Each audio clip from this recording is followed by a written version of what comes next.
Olá amigos, eu sou o Wagner, esse é o canal Verdade das Escrituras e hoje eu estou aqui para falar a respeito de Santa Ceia. Bom, esse é o primeiro vídeo de 4 vídeos que eu vou fazer sobre esse assunto. Então eu gostaria que você visse esse primeiro e os outros 3 que virão aí na sequência para você entender, compreender exatamente como eu vejo, como eu penso sobre esse assunto e sobre as passagens que nós aprendemos dentro das denominações religiosas, que os líderes nos dizem que está o Salvador instituindo Santa Ceia, ensinando Santa Ceia, ou Paulo instituindo Santa Ceia ao povo de Corinto. Tá? Bom, eu vou começar pelo capítulo 6 do livro de João e vou passar pelos evangelhos até chegar na carta que Paulo escreveu, a primeira carta que Paulo escreveu aos Coríntios. Eu quero começar o capítulo 6 a partir do verso 30. Nos primeiros versos do capítulo, o que acontece é o seguinte: é a multiplicação dos pães, aí depois o povo procura o Salvador, porque eles querem mais pão, e o Salvador fala para eles: olha, não busquem, não trabalhem pelo pão que perece, mas pelo pão que é para a vida eterna. Aí eles perguntam para ele o seguinte, né? No verso 30. Que sinal, pois tu fazes para que o vejamos e te creiamos? Aí eles continuam dizendo, verso 31, nossos pais comeram maná no deserto, como está escrito, do céu deu-lhes pão a comer. Respondeu-lhe Jesus, em verdade vos digo, não foi Moisés que vos deu o pão do céu, mas meu Pai vos dá o verdadeiro pão do céu. Ele está falando de quem? Está falando dele. Então, ele está falando, eu sou o verdadeiro pão do céu. Aquele que foi dado lá por Moisés não era verdadeiro. Verso 33, porque o pão de Deus é aquele que desce do céu e dá vida ao mundo. Dá vida ao mundo. Disseram-lhe, pois, Senhor, dá-nos sempre desse pão. Declarou-lhe Jesus, eu sou o pão da vida, aquele que vem a mim, de modo algum terá fome, e quem crê em mim jamais terá sede. Então, olha só, ele fala o seguinte, quem vem até ele, quem o busca, quem crê nele, jamais terá fome, jamais terá sede, porque ele é o alimento verdadeiro, porque ele é o pão verdadeiro que desceu do céu. Verso 36. Mas, como já vos disse, vós tendes me visto, e contudo não credes. Então, as pessoas aí com quem ele está se comunicando já tinham visto ele, porém não criam nele. Então elas não poderiam receber a vida.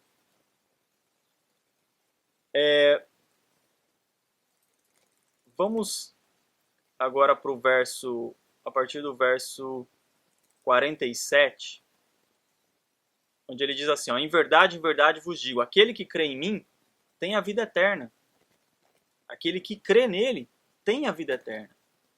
Não foi isso que lá no verso 28 os homens perguntaram para ele, o que nós devemos fazer para fazer a obra do Pai? Né? O que havemos de fazer para praticarmos as obras de Deus? E ele responde, a obra é esta, que creais naquele que ele enviou. Que ele enviou. Então a obra é o quê? É crer. A obra que eles chamaram de obra de Deus, o que compete a nós fazer para completar a obra de Deus, que foi dar o Filho, é crer. A obra que nós devemos fazer, que é nossa, é outra coisa, outro assunto. Eu já tenho vídeos aí publicados a esse respeito. Tá? Então, o que nós podemos fazer a respeito da obra do Pai é crer naquele a quem ele enviou. Aí ele diz em verso 47, aquele que crê tem a vida eterna. Verso 48, eu sou o pão da vida. Então as pessoas pediram um sinal para ele, falando, o povo do passado recebeu um sinal, eles viram lá o maná no deserto, o que você vai fazer? Ele já tinha até feito o milagre da multiplicação dos pães, não era? Mas o povo queria mais, aí o povo falou, o que você vai fazer? Ele falou, eu sou o pão da vida, vossos pais comeram maná no deserto e morreram.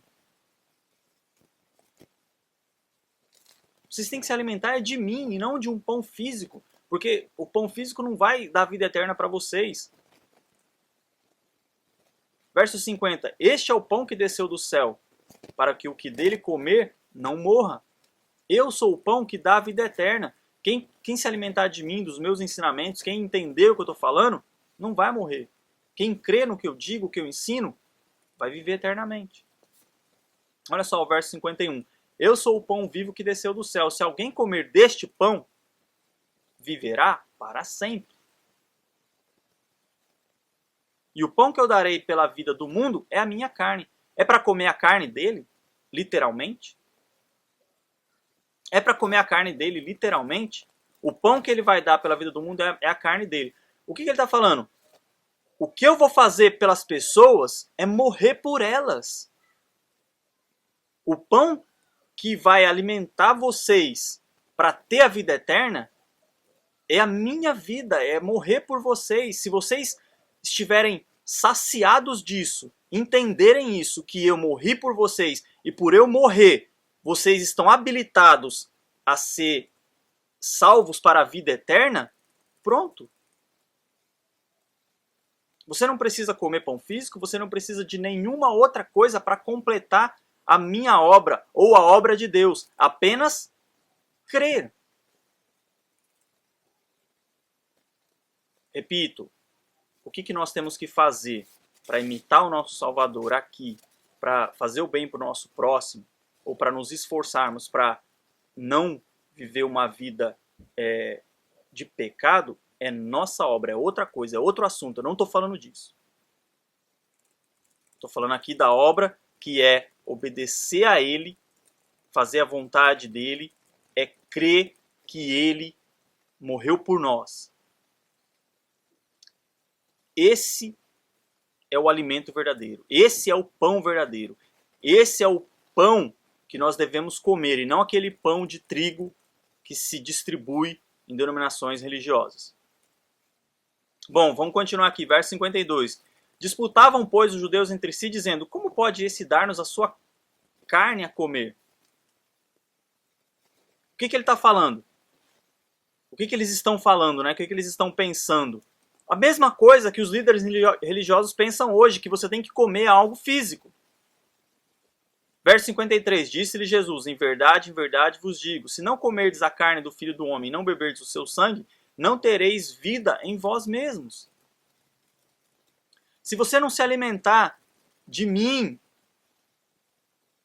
da minha morte, do meu sacrifício, do derramamento do meu sangue, se você não participar disso, não crer nisso, vocês não podem ter vida por vós mesmos. Ou será que não é isso, gente? Porque se nós tivéssemos que fazer alguma coisa, viver de alguma obra, se nós tivéssemos alguma coisa que nós pudéssemos fazer para ter a vida eterna em nós, ele não precisaria ter vindo e morrido. Porque esse é o verdadeiro banquete. E mais lá à frente em Coríntios eu vou explicar isso. Paulo explicou isso e eu vou explicar isso. Ele é o verdadeiro banquete. Ele é a verdadeira ceia que faz com que nós estejamos saciados e redimidos para ter a vida eterna. Então o alimento é saber, crer, estar entendido de que a morte dele, o derramamento do sangue dele é o que nos purificou, é o que nos limpou, é o que nos lavou e que nos capacitou para termos a vida eterna. E não comer um pedaço de pão e beber um suco. É difícil entender isso. Quem come a minha carne e bebe do meu sangue, tem a vida eterna. Quem se alimenta do entendimento de que ele morreu por nós. Quem entende que o sacrifício de sangue, que o derramamento do sangue dele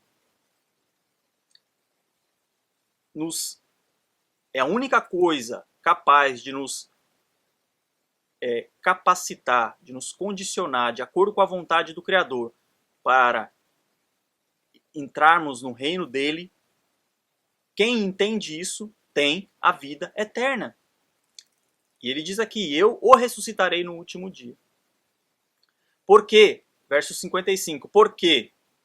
Por quê? Entenda que quando você vê um porquê no verso seguinte, está explicando o verso anterior. Quem come a minha carne e bebe meu sangue tem a vida eterna, e eu ressuscitarei no último dia. Por quê? A minha carne verdadeiramente é comida, e o meu sangue verdadeiramente é bebida. Lembra? Nem só de pão viverá o homem, mas de toda palavra. Então, tudo que ele está dizendo aí, tudo que ele está ensinando, é o que vai nos alimentar verdadeiramente. Porque o pão só alimenta esse corpo físico. Mas a minha carne verdadeiramente é comida e o meu sangue verdadeiramente é bebida. Quando nós entendemos que a morte dele, o sacrifício dele, o sangue derramado, estou repetitivo, né? Mas é que tem gente que não entende, perdão. Quando nós entendemos isso é o que faz com que nós tenhamos o acesso à vida eterna.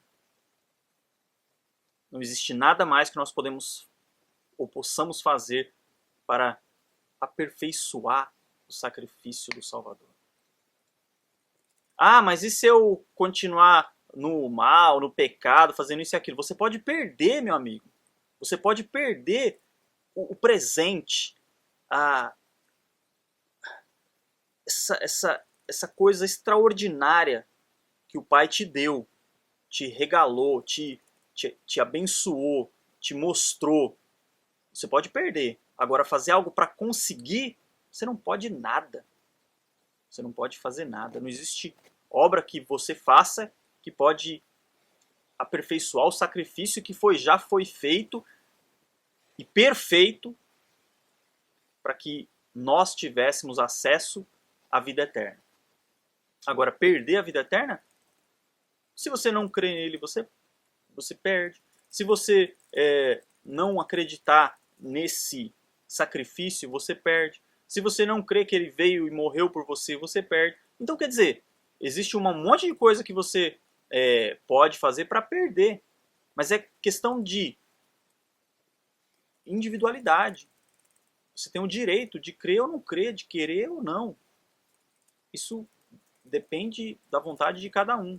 Agora, a partir do momento que você entendeu isso, é tudo que ele está falando aqui nesse texto, que o Pai quer que a gente creia, que ele vai nos ressuscitar no último dia, que se nós viermos a entender que o que ele fez foi suficiente, que esse alimento, que esse pão, que essa carne que ele deu, é a vida dele, que foi imolado ali, se nós entendemos isso, nós estamos capacitados para a vida eterna. Ah, beleza, eu não tenho que fazer mais nada para ter a vida eterna. Não, você não tem que fazer mais nada. Ah, mas e se eu continuar sendo promíscuo, fazendo isso e aquilo outro? Você vai perder. É simples. O que você às vezes não entende é que qualquer coisa que você faça não pode melhorar ou aperfeiçoar, ou que você tem algum mérito. Bom, eu fiz, então é por isso que eu estou sendo salvo. Não, você já é capacitado para ter o ingresso na vida eterna. Mas se você continuar agindo de forma equivocada, desobediente, o seu acesso é barrado. Olha, você não aceitou o que ele fez por você. Você não aprendeu, não entendeu o que ele ensinou. Então isso te fez com que o que você tinha ganho, você não cuidasse disso. O que era seu, o que era direito seu, você perdeu. É isso. Agora, eu fiz. eu tenho que fazer algo para ser salvo? Não vejo dessa maneira, não creio dessa forma. E isso aqui que ele está falando, ele está dando um entendimento do que é o pão, do que é a carne, do que é o sangue. E eu peguei justamente esse texto para introduzir o assunto Santa Ceia, para mostrar que tudo que ele está falando aqui é espiritual. É para que nós entendamos. É uma simbologia, um simbolismo para que entre na nossa mente. Quem come a minha carne e bebe meu sangue tem a vida eterna, e eu ressuscitarei no último dia, porque a minha carne verdadeiramente é comida e o meu sangue verdadeiramente é bebida. Quem come a minha carne e bebe meu sangue permanece em mim, e eu nele. Assim como o Pai que vive me enviou, e eu vivo pelo Pai, assim quem de mim se alimenta também viverá por mim. Quem entende o que ele fez, viverá por ele. Ou seja, cheio dele e fazendo o que ele fez. Este é o pão que desceu do céu. Não é como o caso de vossos pais, que comeram o maná e morreram. Quem comer este pão viverá para sempre. Se você tiver esse entendimento, querido, que a ceia verdadeira foi a morte dele, você viverá para sempre. Ok? Eu estou falando aqui de Santa Ceia. Eu estou falando aqui, eu estou introduzindo nesse vídeo o assunto Santa Ceia para mostrar que nós não precisamos comer um pedaço de pão dentro de uma denominação religiosa. Nós não precisamos beber um suco dentro de uma denominação religiosa para fazer parte, para obedecer, para respeitar aquilo que ele ensinou. Porque o que ele está ensinando aqui é coisa espiritual, é de entendimento espiritual. A carne que nós temos que comer, o pão que nós temos que comer é entender que ele deu a vida dele por nós. Ok? Bom, não perca o próximo vídeo.